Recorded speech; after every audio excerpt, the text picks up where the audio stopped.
hey, I want to lose 20 pounds. So the only thing that I'm focused on is losing the 20 pounds. What if we focused on the process of the things that you can control? We have less control over the outcomes of what happens to our body than we think. Yes. And we have significantly more control over the inputs and the behaviors that we do than we think. It doesn't matter what anybody else is doing. Yeah. It matters if you're doing better than what you were previously doing. A lot of these things are mental gymnastics. It's finding different ways to give you some sort of a boost to stay in it for another day. The goal is just do something. I don't have a full hour to get a workout in. Bro, you still have 30 minutes that you can do something.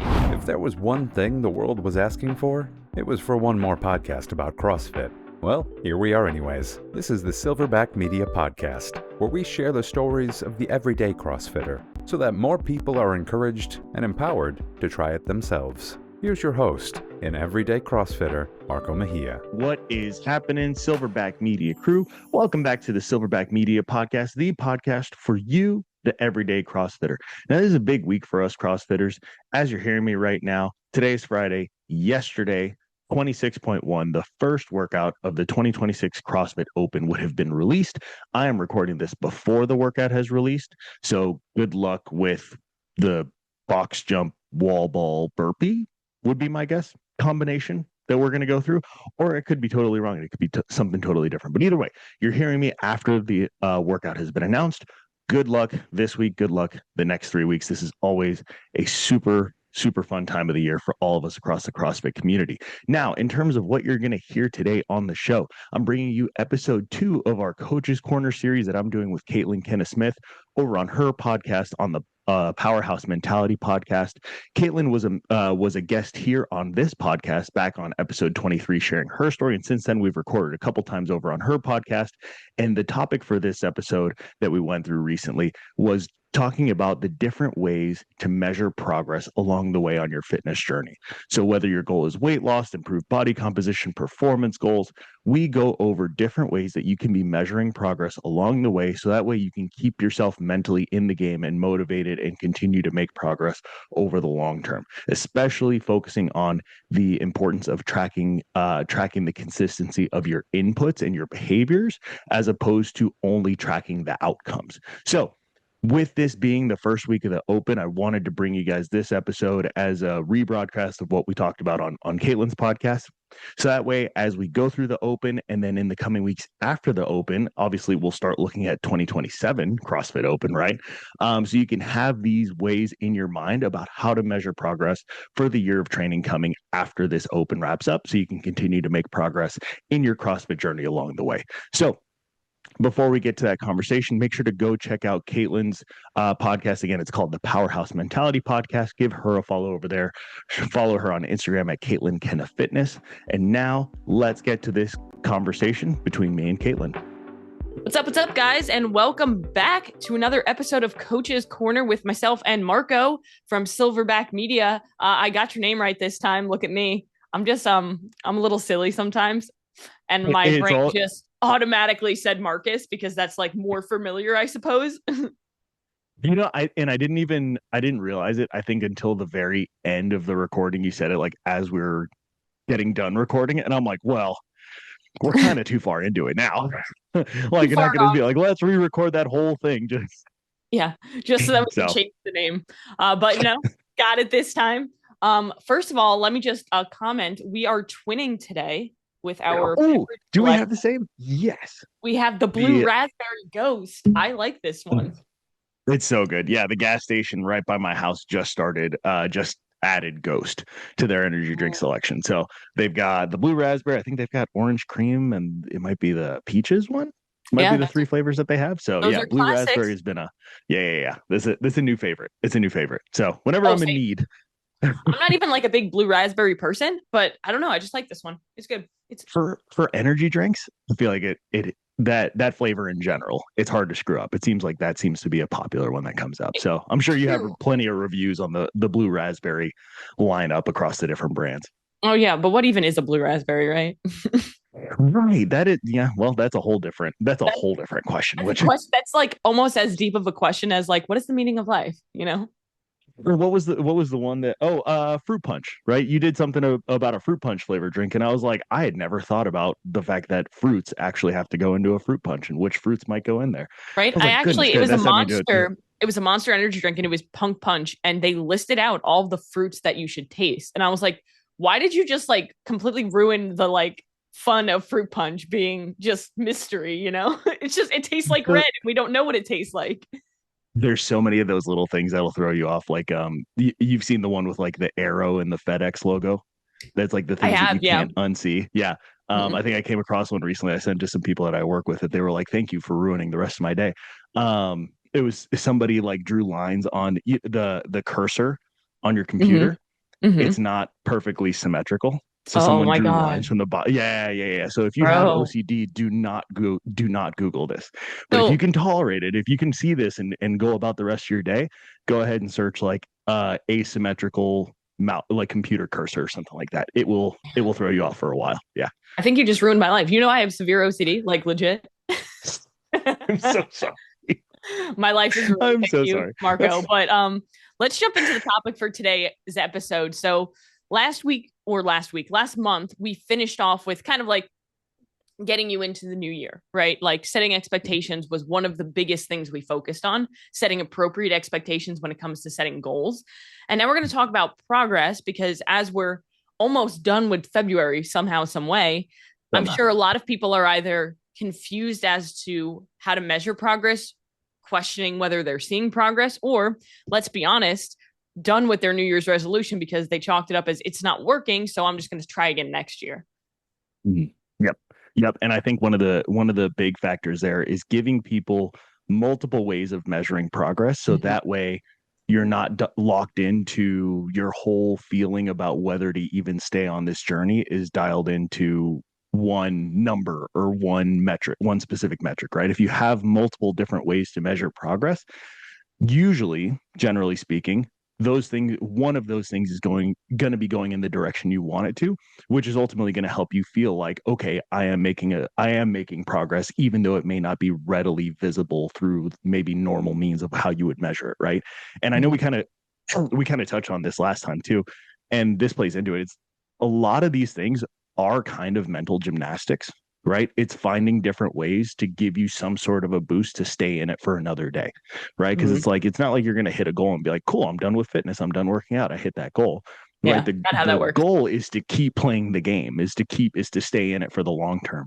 So having different ways to measure progress can help you stay in it for a little bit longer until you really like see the actual long-term benefit of the work that you're doing. So these are kind of short-term things to just help you stay on the path, right? Yeah. Um, I feel like and the reason why this is such a great topic, I think, is because people quit their goals a lot of the times because they only track the outcome metric. So mhm, people who are trying to lose weight, they only measure the weight lost on the scale, or athletes only measure progress through the leaderboard placement. Business owners, they only measure money. And when they think they're failing, they may not actually be failing, right? Because you're just not measuring the correct thing. Or you might be making progress in one area. For example, the weight loss person, they might be losing body fat and gaining lean muscle because they're getting stronger in the gym. It's kind of not that possible to get stronger unless you're building muscle and losing. But right. It'd be hard to do. it's hard to do. But then they look at the scale and they're like, oh, it's not changed. I'm just going to drastically cut my calories even more. And then they mess everything up, you know? Yeah. Yeah. Yeah. And the weight loss, just because that's such a prevalent example is, I think is where we can start, right? It's like, okay, let's say someone's on a weight loss journey, right? Doesn't matter how Mm-hmm. much weight you want to, but maybe we can go back and forth just thinking about like, okay, what are some other ways to measure progress? And I like the way you put it, because there's outcome based, but then there's also the input side of things, right? And like the Yes. things more under your control as an individual, that it's helpful to have a collection from both perspectives, right? Correct. Um, you do need to measure the outcome. Like, it's Mm-hmm. helpful to measure the outcome. You want to see that things are going in the direction you want it to, but you want to have a few different outcomes to measure off of, right? And then you want to have a few inputs. That way, like, hey, if on a given whatever week or month that those outcomes are not going the way you wanted to, well, then you've at least got the evidence to say, well, I'm still maintaining a level of consistency through my inputs, through my habits, whether that's exercising on a regular basis, sleeping a certain number of hours, tracking food, or following your nutrition plan, we'll say, if that's, so that way that kind of generalizes more. But those are some things that are, significantly more under your control to say, well, the outcomes aren't going the way I want it to. Did I do the things that will give me the best chance of the outcomes going the way I want it to? And then you can start to see how your own actions and behaviors start to influence those outcomes over the long term. But it comes back to focusing on what you have under your control, which is, did I follow the plan that I have laid out? Right. Yeah, I couldn't agree more. I think that's one of the biggest things I teach my clients is every single day, let's focus on what we can control and the things that we are putting into our journey, right? Versus, hey, I want to lose 20 pounds. So the only thing that I'm focused on is losing the 20 pounds. Well, what if we focused instead on tracking our nutrition appropriately, whatever the nutrition goal is, doing your workouts, drinking your water, getting your movement in, getting your sleep. And what if we focused on the process of the things that you can control? The outcome is going to happen. But what happens is people focus only on the outcome, that sometimes they start to skew the input because it's not happening the way that they thought it would. And it very rarely happens the way that you think it's going to happen. That's the reality. Yeah. And then that's when you start to, like you said, kind of stress the plan or deviate from the plan to make the outcome happen faster. Mm-hmm. And I'm sure we hit on this for a good long while last time, right? Where that ends up getting you into a pattern of habits that's probably not sustainable to be able to maintain that outcome over the long term, right? Which is then probably because then it's like, okay, cool, sweet, I hit that goal. Now what, right? Now you've got to relearn a whole new set of habits to actually get into more of a maintenance down the road to actually keep the progress that you made, as opposed to trying to dial those in, maybe taking a little bit longer to hit the goal in the first place, but then actually setting yourself up for the long term, right? Yeah. One of the things, from an outcome perspective too, one of the things that I kind of try to think of, or that I would encourage people to do, and this is where, and I'm going to do this sooner because last time it was probably a good hour and 20 minutes before we even brought it up, but I'm going to say the C word. I'm going to say CrossFit, right? I'm going to bring it up early. So I heavily encourage people that, and let's just go with someone that has a weight loss goal, to find some performance-based outcomes that they want to have.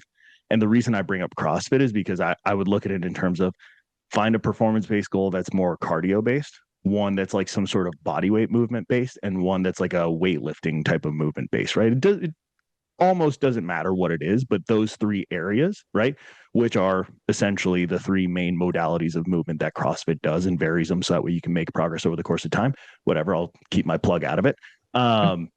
But being able to do that, right? And I'm just going to throw out some random examples. Let's say you wanted to run a 10-minute mile. That's your goal, right? And you also wanted to get your first pull-up, and you also wanted to deadlift your body weight, right? Those are three relatively related goals somewhat, but guess what you probably need to do? You probably need to exercise very consistently, be on a plan. You probably need to fuel your body appropriately to be able to achieve those things.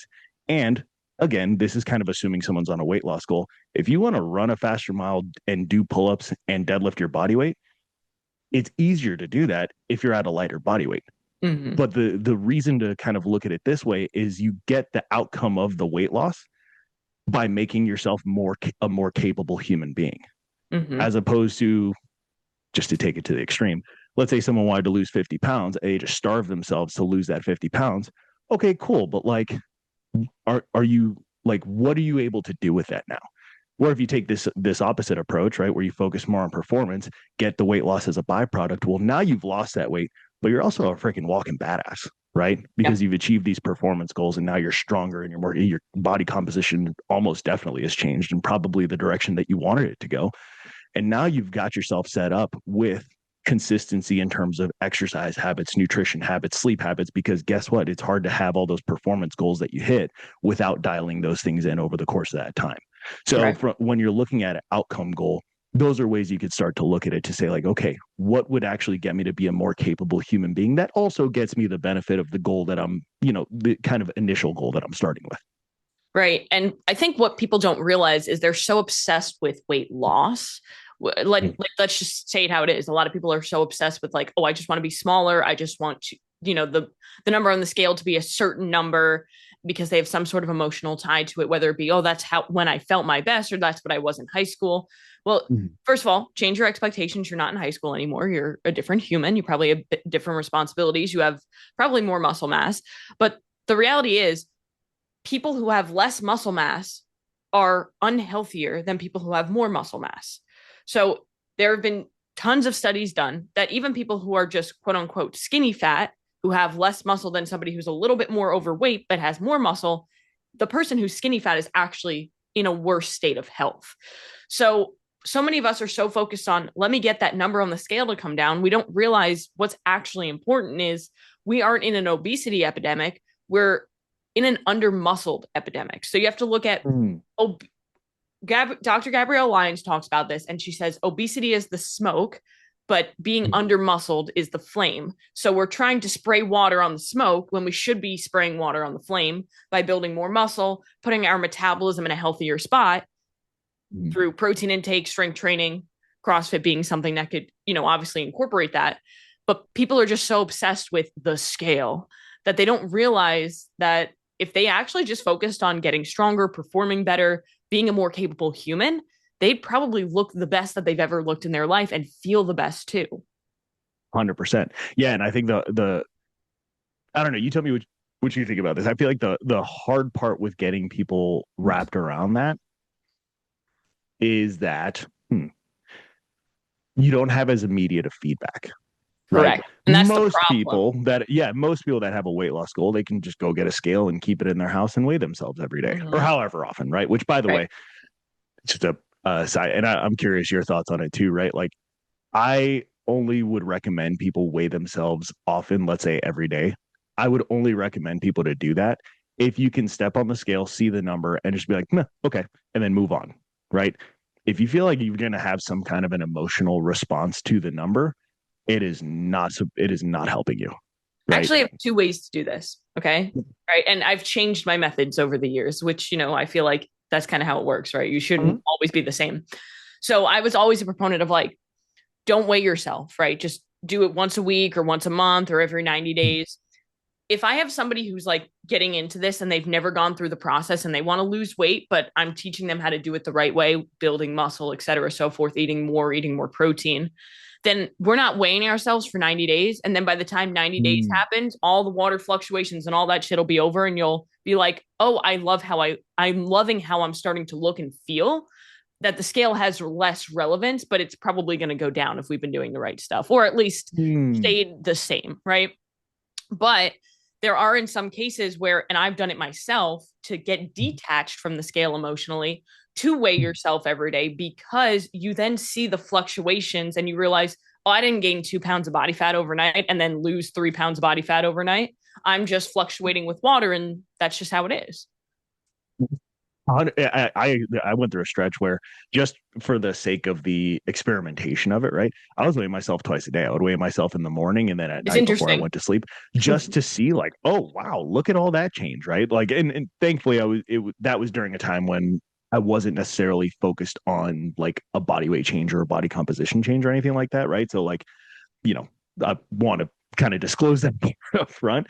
But man, the amount of change you could see from one day to the next, or even just right before you go to sleep, after you've like eaten food all day and drank water all day and everything you've done throughout the day, and then your body finally gets a chance to rest, and what that number then looks like the next morning, it's like that gets you very comfortable with like, oh, things just happen in the body that are way out of our, like, I think that's an interesting component of it, and an interesting balance is like, from the outcome perspective, we are in a lot less control than we probably think we are. At Silverback Media, we believe the world is a better place with more people involved in CrossFit.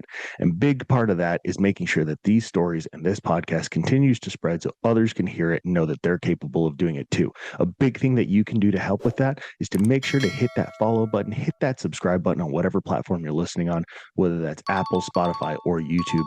Go to Instagram, follow our account at Silverback Media. That's the way that we can make sure that this thing continues to spread and we get more people involved doing CrossFit. I'd really appreciate it if you did that. And now let's get back to the episode. Oh yeah. And I can tell this from personal experience because, I have an eating disorder background and I feel like even though I'm stronger to it, I still really struggle with it, especially as I'm trying to perform better, gain muscle, and then eating more to fuel my performance. It's like a mind fuck. And so I would have, a couple of days of really bad body image where I'm weighing myself every day. And I'm like, okay, the scale is the same. And then I'd be like, I kind of want it to be lower. Let me restrict a little bit today. And I would have slightly less carbs. And then the scale would be up the next day. And it's like, we can't actually control it. And the reality to that is if you put more stress on your body, you're probably going to hold on to more water because that's what cortisol does. So for somebody like myself, who I live in the state of stress where like I'm trying to find this balance of being able to recover from my training and from the work that I do and from just my emotions that take toll on my body. Right. And there are days where, especially after a tough training session, I'm sure you can relate to this. Like if you hammer legs one day, like heavy squats, deadlifts, the next day, the scale weight's going to be up because you're holding on to water. 100%. Yeah. Yeah. We just had a gnarly leg day the other day. It was actually a 1 rep max back squat. And then the workout was like biking, kettlebell swings, lunges, and goblet squats, like just leg destruction. Right. Yep. And I woke up the next day. At this point, I don't weigh myself very often, but I woke up the next day and I'm like, oh yeah, things have changed. You can just things feel are that different. Too. I actually had a client who messaged me and she hasn't been weighing herself because she can get very like emotional about it. So we've been focusing more on like measurements, how we feel in our clothes, how strength is. First of all, last week she's messaging me and she's like, I just hit 175 for 2 back squats. I'm just like, bro. Oh yeah. Like she's like 5'3". I'm like, girl. And she was like, I just hit like 120 for 2 bench press. And she's like, is that good? I'm just like, bro, like we should be competing in powerlifting. What are we doing? But one day after she did that heavy back squat, she messaged me and she was like, my legs are like 2 inches bigger than they usually are. And I was like, what did we do yesterday? She's like, a lot of legs. I was like, you're inflamed. And she was just like, okay. And then the next day she messaged me again. She was like, so my legs are down an inch from where they used to be. So they lost 3 inches. And I was like, yeah, we didn't just lose 3 inches overnight. It's called water and inflammation. And I was like so happy that happened though, because I needed her to see that, 100%. And there's 2 things you said in there. And one was, just based off that interaction with that client, right? Like, oh, hey, I did this for a back squat, this for a bench press. Is that good? It's like, and I'm not saying this to your client. This is more just kind of zooming. Like the question of is that good compares it to everybody else, which is right. Exactly. And that's the conversation, of course, I had to have with her, right? I just, of course, first of all, it doesn't matter what anybody else is doing. Yeah. It matters if you're doing better than what you were previously doing. And I remember when she first started, she was like, how do I back squat? Now you're so 100, like whoever you are, client, whatever your name is, freaking awesome, because you are better than the older version of you. And that's what matters, right? Absolutely. And that's where tracking these things, tracking workouts. I mean, from a CrossFit perspective, this is huge, right? Like I'm sure you felt it too, where, there's probably weights you do in a workout now where you're like, crap, that used to be like my 1 or 2 rep max for that same movement. But you don't know that unless you have that stuff tracked and have that stuff written down. The other piece, just to kind of like close the loop on one thing we were just talking about, right? It's like we have less control over the outcomes of what happens to our body than we think. Yes. And the balancing act is we have significantly more control over the inputs and the behaviors that we do that lead to those outcomes, generally speaking, than we think, right? So I just wanted to close that loop because I didn't want to have someone walk away from it, hearing that and thinking, well, I don't have as much control, so let me off the hook, kind of thing. Let me just eat all of the Oreos, and I'm like, wait, you control that though. It's like, wait, yeah, exactly, right. It's like we can absolutely control that, and over the long term, the inputs will lead to the outcomes, right? But day to day, we have significantly less impact over the direct outcomes of like body weight, something along those lines, right? Yeah. You mentioned measurements in there too, which I think is a huge one, especially for like, and it. Obviously, actually doing like tape measurements is super helpful because then you can compare. But I mean, you can get something as basic as like, hey, how do your clothes feel, right? If somebody hasn't like completely changed over their wardrobe, right? If they're starting to get some body composition changes, you may feel like, oh man, this shirt is a little tighter around my back and my shoulders now, right? And that's Like, something that people don't say enough, because people always say, oh, well, like how your clothes fit. And when you say that, somebody who's chasing weight loss is immediately like, oh, my clothes should fit looser, right? But what they don't realize is your body is recomping in a good way, because most people come to me and they're not just like, I want to be skinny fat. They're like, I want to be lean and toned, which is okay. The way we get lean and toned is we need muscle on us. And you're going to look, even if you weighed the same, you're going to look significantly smaller and significantly better if you have more muscle on you. So it's going to be tighter on the shoulders, on the lats, on the booty, but it might be a little looser on the waist. But it also might be like, I can't get my jeans up because my quads are so big, and that's just the struggle of life. But I promise you that the people that you want to look like, because I get a lot of women who come to me and are like, I want to look like this. And then they're like, my jeans won't fit over my quads. What do you actually want, friend? Right. I cannot do both at the same time. It's like, bestie, have a seat. We're going to have a little chat right now. Yeah. Let's sit down. Yeah. There's oh my goodness. That conversation comes up. Oh, this was where I was going to go. So one of the things that I like to, or I would ask people when I was working with them, right? Like, okay, let's say weight loss goal, right? I want to lose 50 pounds, whatever. Okay, we go through, and I know we talked about this last time, right? Of like really getting into that deep kind of exercise of like, okay, why? Like, what is it that you really want to do, right? And one of the things that I would usually, once we kind of work through that I would ask someone is, if I could give you all of the things that you just said you really, really wanted, and the number on the scale didn't change at all, would you take that trade? And almost every time, it was a couple outliers, right? But almost every time they're like, absolutely. I'm like, cool.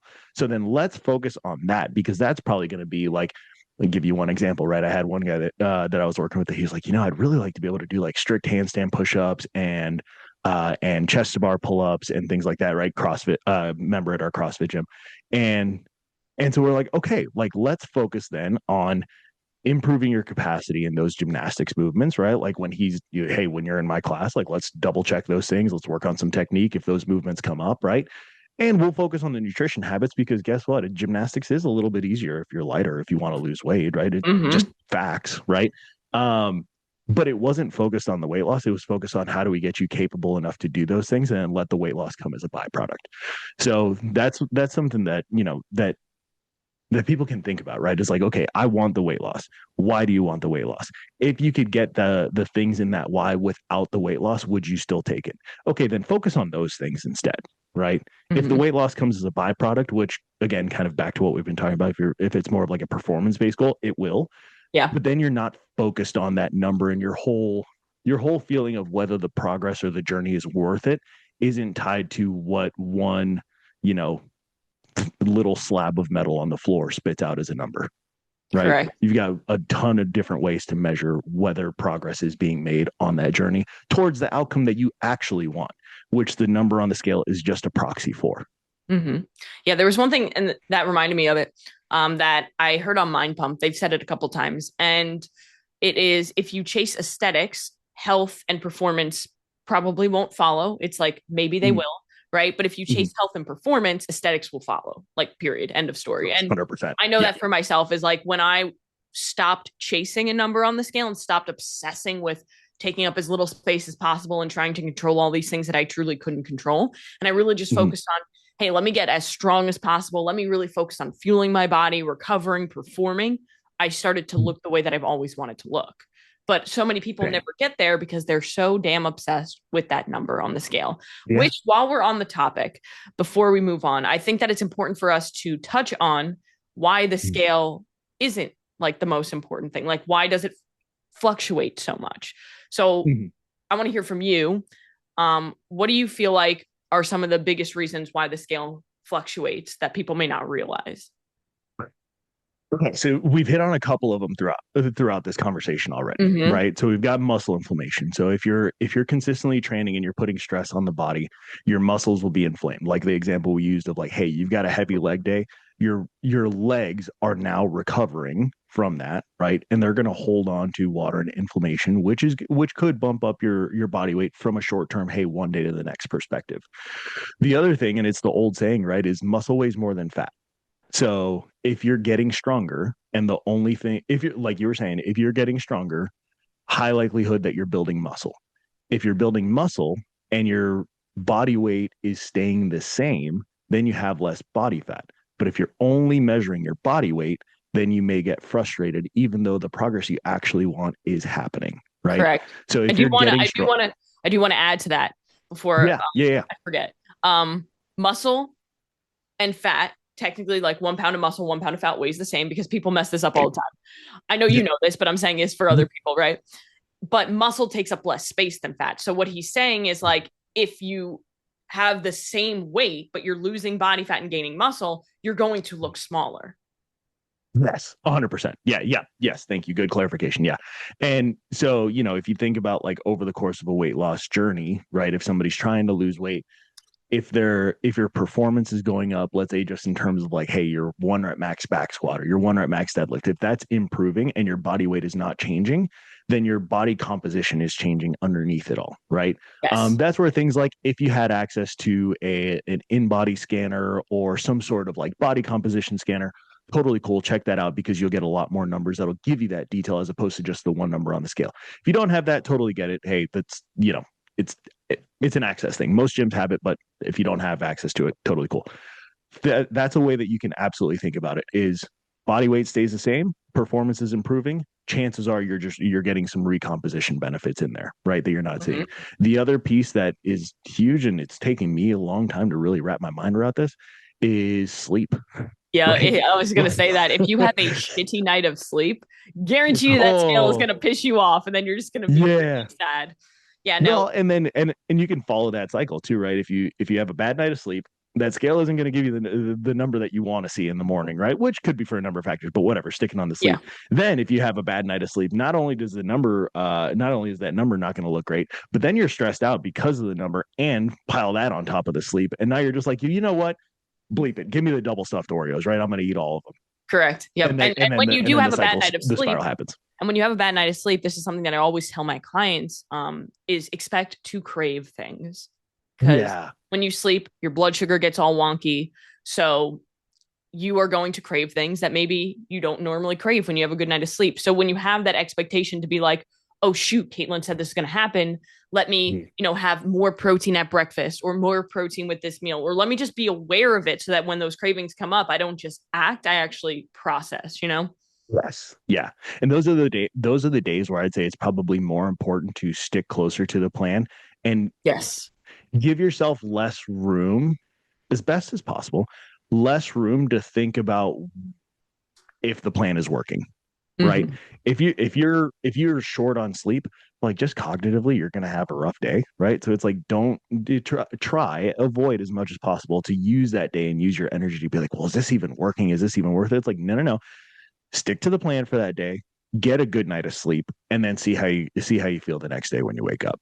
Oh yeah. Willpower goes out the window when you're tired. Oh gosh. Yeah. So many things just go down the drain. Right. And that is something that happens pretty quickly, especially if you start stacking bad nights of sleep on top of each other. Now look, things happen. And sometimes you have, whether it's life, work, family, you get a bad few nights of sleep in a row or whatever the case is. Right. Let's like get back to a normal sleep routine as soon as you can. But in that stretch of time, again, it's like, don't do your best to not allow your brain to just go haywire in terms of like, well, crap, should I even be doing this? Like those cravings are going to come up, and the more nights of bad sleep you stack on top of each other, the cravings will get worse. And so it's like, okay, just give yourself a little bit of time to like follow the plan, get back to a good night of sleep as soon as you can, and then get back to normal as quickly as possible. Yeah. And very similar to terrible sleep comes in a women's menstrual cycle, because it's basically, you get the same damn things. You get cravings, you hold on to water, the scale is going to fluctuate, all of these terrible things. I actually had a client when I was a trainer at Crunch back in 2016. We did this challenge. It was like a get fit challenge. It was like a 90-day challenge to see who can lose as much weight as possible. Looking back at it, I'm just like, those things are so terrible and toxic. But I had a client who lost a good amount of weight, but every time she had her cycle, she would gain 8 to 10 pounds. 8 to 10 pounds. Oh, wow. She was like a very sensitive flower. She probably had some hormonal issues going on. Now that I'm older, I understand these things. But at the time, it was just like, yeah, this sucks, but don't let it emotionally wreck you, because we know that next week you're going to be back down to normal. And she always was. Right. But on top of that, it's like females have that issue where it's like, usually it's not as dramatic, but 2 to 5 pounds is pretty common for a lot of females, especially nowadays where everybody's hormones seem to be very fucked up.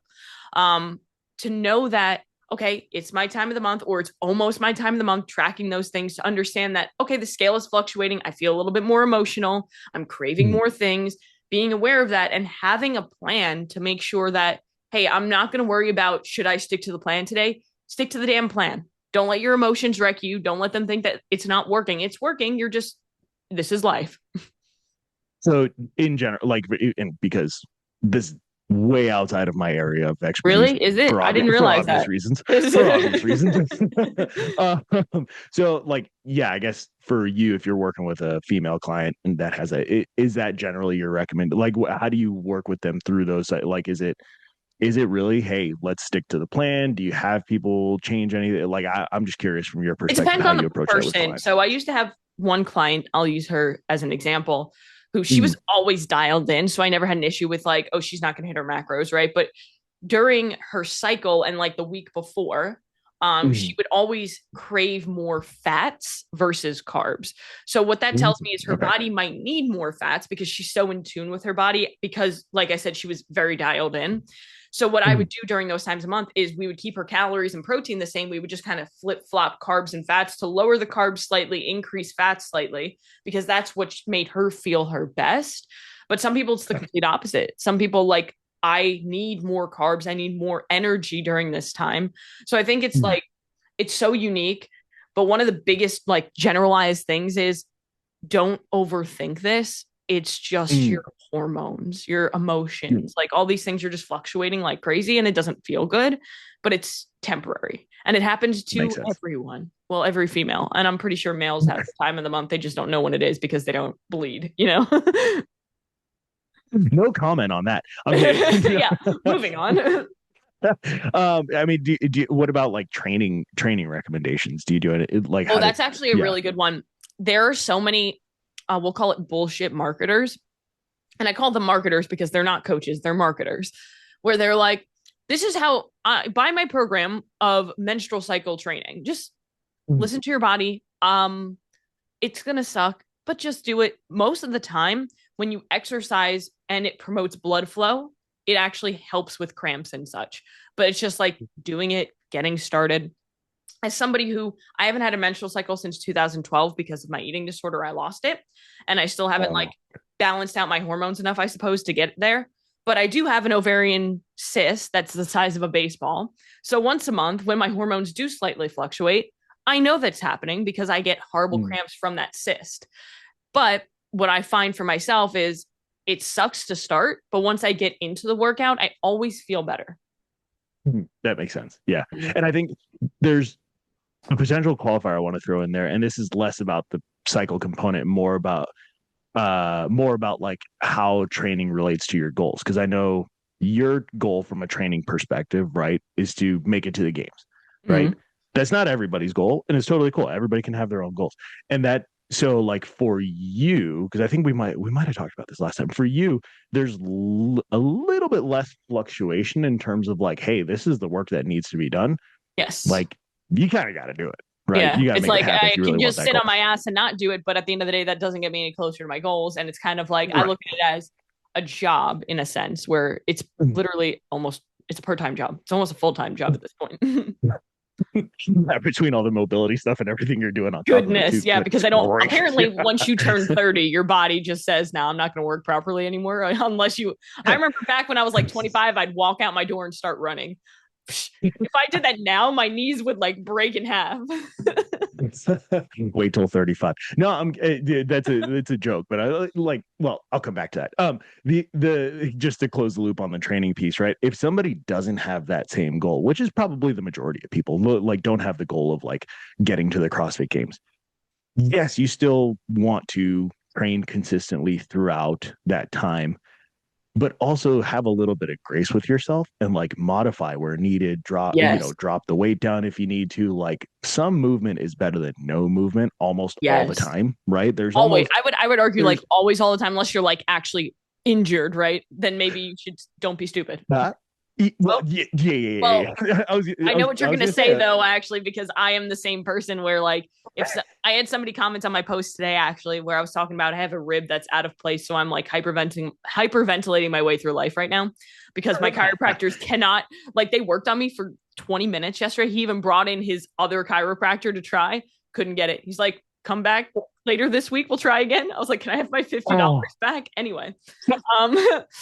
Um so the point is that somebody commented on my post. He was like, I have hamstring tendinopathy and I haven't worked legs in 6 weeks. And I was like, bro, you gotta do something. You gotta like move. You gotta do corrective exercise. Cause usually a lot of the things that people deal with pain, unless it's like a blunt trauma injury where it's like, I smashed my knee and this happened where usually its movement pattern is poor and we need to fix muscle imbalances. And the only way to do that is through movement.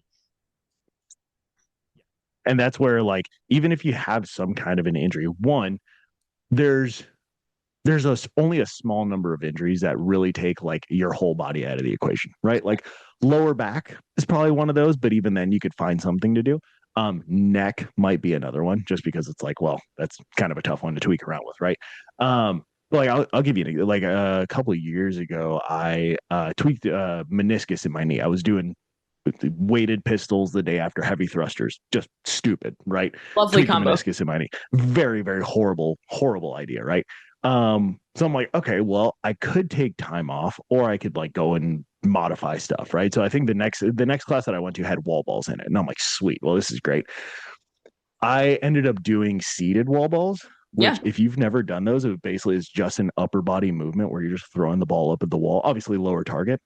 Holy shoulders, by the way. So like you can still it's a little bit of creativity, and this is where just to plug the CrossFit thing again, right? Get into a CrossFit affiliate if you're that's where the coaches are creative enough to help you find some of these things. So that way you don't stress the thing that's already hurt or make it worse, right? One of the things I like to tell people if they come into a class of mine and they have something bother them, it's like I want you to leave here better than when you came in. So like if we've got deadlifts for that day and you've got a lower back thing or you got a hamstring thing, we're going to find something different that's going to allow you to still get a similar enough movement pattern, but it's not going to make that thing worse. So that way you can actually come back and keep training, right? Which is the goal. I don't want you to be on the sideline completely. If we need to work around something, let's work around something, right? Yeah. That's kind of like related back to what your goal is, right? Where like for you, there's probably to an extent less negotiation you could do with yourself on those things. But for anyone that the goal isn't like the CrossFit Games, you can give yourself some wiggle room and give yourself some grace. Find a way to get in the gym, modify what you need to, work with a coach, and movement is always better than not. Yes. So like a good example is I have a client right now who she's been struggling to get her workouts in. I mean, she has 2 kids. They've been, tis the season for kids to always be sick. So it's been a tough time. And she hasn't been doing she does home workouts, so she hasn't been doing them. And I was like, look, this week, I'm going to program 1 exercise every day. And I'm going to put 1 to 3 sets of X amount of reps. If you get 1 set, awesome. That's the goal, 1 set. If you get 3, phenomenal. But the goal is just do something.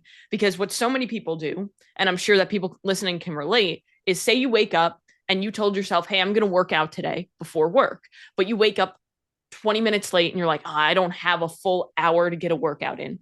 Bro, you still have 30 minutes that you can do something. And something is always going to be better than nothing. I even say to the same client is, hey, on the days where like it's not happening, just do like a nice little EMOM of 30 seconds on, 30 seconds off for 5 to 10 minutes of air squats and push-ups, something. My favorite one for things like that, if someone's like, I don't have time, death by burpees. Have you ever done a death by workout? Always sucks. Always sucks. I did Every it. Oh time my God, bro. I have to tell you about this Echo Bike workout.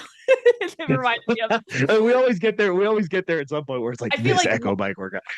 Per episode we do, there must be one Echo Bike workout inserted in here. So Go ahead. It was a 20-minute EMOM. And so the first 10 minutes of this EMOM, it was 8-calorie Echo. So, okay. I finished in like 18, 20 seconds and I had 40 seconds rest. And then at minute 11 through 20, you increased 1 calorie on each EMOM. So in my head, I was like, I've done an every 3-minute times 30 minutes doing 18 to 20 calories on the Echo. I can, in a minute, I can totally do this. And I started to realize, oh no, you don't get rest, right? You do like a full all out Echo sprint and you have like 20 seconds to breathe. So I think I got to 15 calories and I was in so much pain. I laid on the floor for like 15 minutes.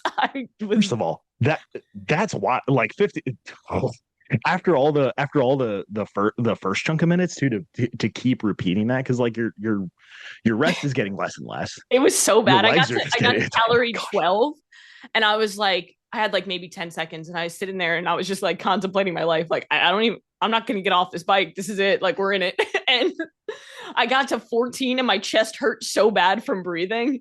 I was just like, 15 were just like, this is the minute I got to the minute where I should have done 15 and I didn't get 15. That's where I failed. So I finished 14 and I had like 1 second left and I was like, I know I'm not getting this, but I'm just here. You know? It's like, we're going to go anyways. I messaged my coach and I was like, goodness. I failed. And he was like, you weren't meant to succeed that one. It was just like, let's fuck around and find out.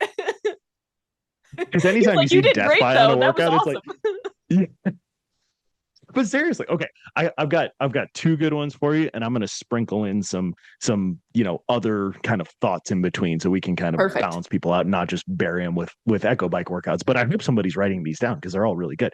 Yes. Okay, so first workout, we actually had this one in class. It was actually part 1 of a 2-part workout, but the part 1 was bad enough on its own. I just like went through the motions on part 2 after this. It was I think we had a 6-minute cap. No, sorry, it was a 10-minute cap, but the goal was like 6 or 7 minutes. It was 20 burpee box jump overs straight into a 50 cal bike sprint. Yeah. And I did and then the female calories was 35. Yeah. So easy money. Easy money. Yeah, dude, it was nasty because it's like, well, guess I got to send it on these freaking 20 burpee box overs because I don't want these to take very long. And it's like, holy crap, now I've got to have something left in the tank for this bike sprint. But hopefully this only takes a couple minutes. I think me and another guy ended up finishing it like just under 4 minutes.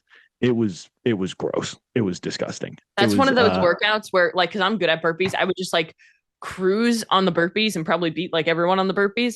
And then I would actually just black out. Like walking up to the bike, you're just like, I'm about to black out. I've been in workouts where it's like finish with 40 cal sprint. And I'm just like, here we are. I'm going to black out. And what always happens is I send it for like the first, like send it for like 30 seconds. I'm like, I'm already at 10 cals. And then holding on is hard. Then after that, once your body's like, hey, we can't send it anymore, it's all been sent. And then I'm done sending. Like, I have nothing left to send. You're like, I guess I got to keep going somehow. I don't know. That one, I think I just like, I pushed the burpees pretty hard. And then I was like, just get on the bike and get the pedals moving as fast as you can. That's really the most important thing with most workouts is so many people. Yeah. And I was thinking about this today because I was doing like a 60-minute cardio workout with no rest between stations. So it was like, it's so easy to dilly-dally when you're moving from thing to thing. Yeah. Because the more fatigue you build, the faster you think you're moving, but the slower you're actually moving. Like if you actually film yourself and you want, like during the open, if you film yourself doing a workout and you're like, why am I not picking up the dumbbell? I thought I picked it up so much faster. Bro, you're going slower than you think. Like you gotta move, just pick it up. Just start. Like, I don't care if you get on the rower, for example, and you're moving a little slower at first just to get your breath. Cool. You're on the rower. Like just get to the rower and start. Yes. Oh my gosh. Yeah. Cause once you get that next thing, like we did another one recently that was it was 30 rounds for time. It was like a spin off of the hero workout Holly Man. It was 30 rounds for time, 5 wall balls, 3 toes to bar, 1 squat snatch.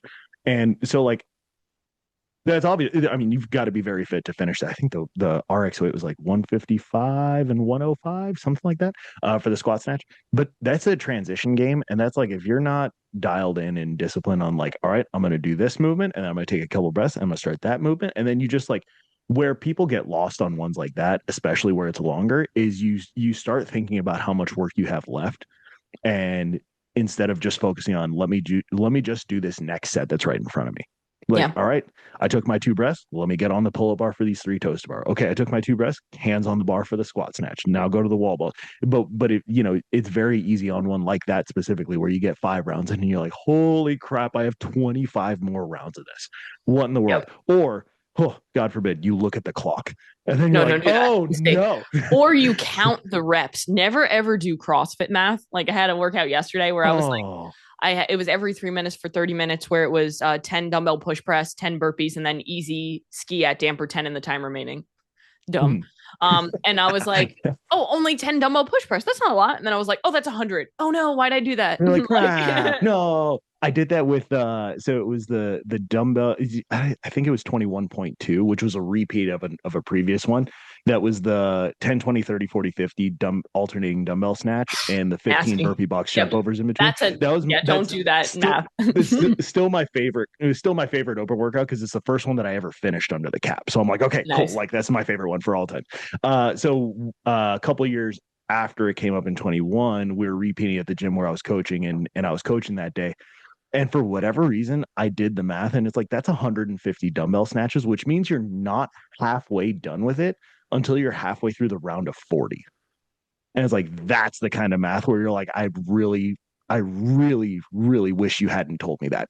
Because it's like any like 1 to 10 or 10 to 1 workout. Like there was an open workout where it was 10 to 1. What was it? Deadlifts and burpees. The deadlifts and bar. Yeah, it was 1 to 10 back down to 1. I still hope that one comes back, Dave. Oh my God, dude. I finished that workout and I was like, oh my God, I finished it. I died. I think I got down to the round of 6 on the back end, and I'm like, I want that to come back up now. I told you, man, I'm good at burpees. Like, give me burpees. Right now, I can't burpee. I like it. Well, I can burpee, but it's like a kind of burpee with my rib. Like, ever burpee on a knife? Yeah. That's what it feels.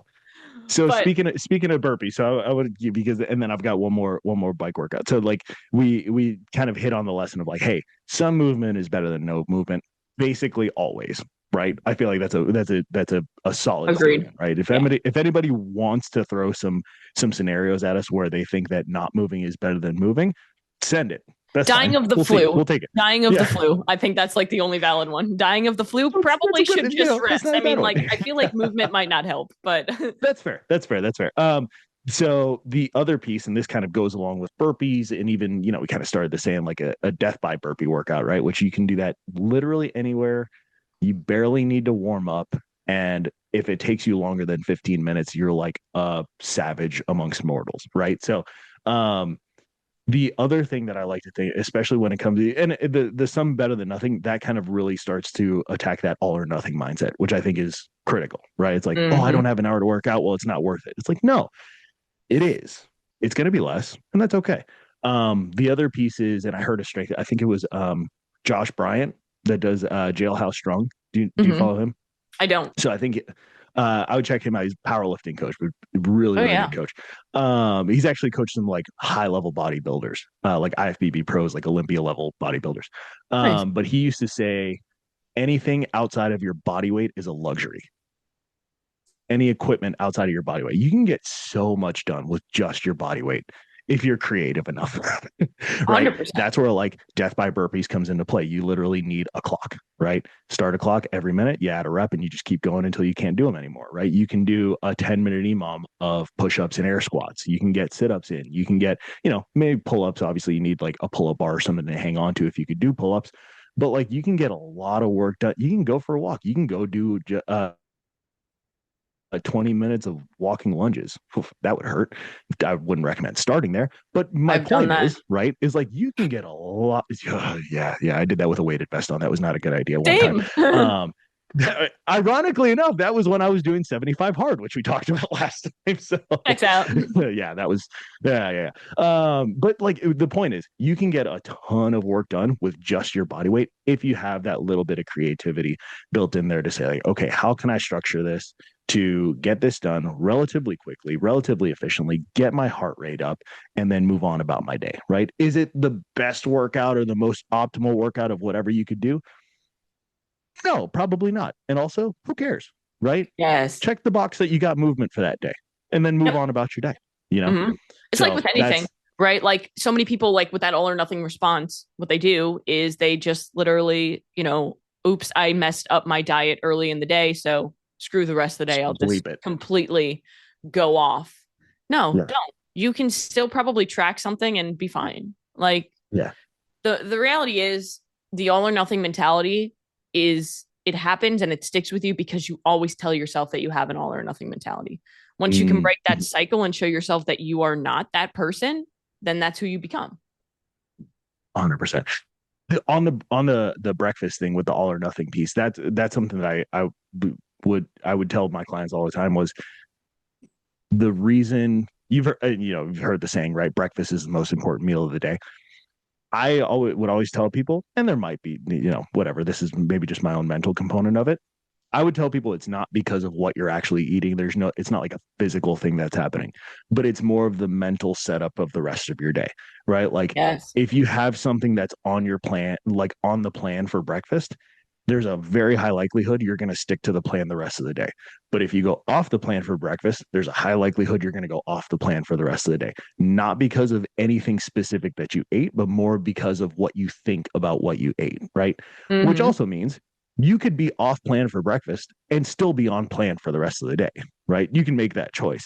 But if you stay on plan for breakfast, if you stay on the plan early in the day, that it's going to set you up better for the rest of the day, and it's easier to stay on plan. So getting off on the right foot there is a good way to get moving. I am going to throw in this second bike workout before we wrap up here. This one was one that a friend of mine, my old gym, he roped me into doing. I think it was an old Mayhem Compete workout. Oh, that already sounds terrible. Yeah, right. It's not great. So it was 4 rounds, 10 burpee box overs. Or I'm sorry, you're working for 90 seconds, and then it's 10 burpee box overs and max cals on the Echo bike in the rest of that time with a 4-minute rest. Oh man, that sucks. Because right. It's like 4 minutes. I get 4 minutes of rest. Now that means you better send it. You're going for it every single time, right? And I remember like we got through 3 rounds. We were resting after the 3rd round, and I was laying on the ground for that whole 4 minutes. I'm like, I don't want to do round 4. Like I genuinely don't. I can't feel my legs. It was terrible. And then one of the things that he told me afterwards was that we didn't do this part, thankfully.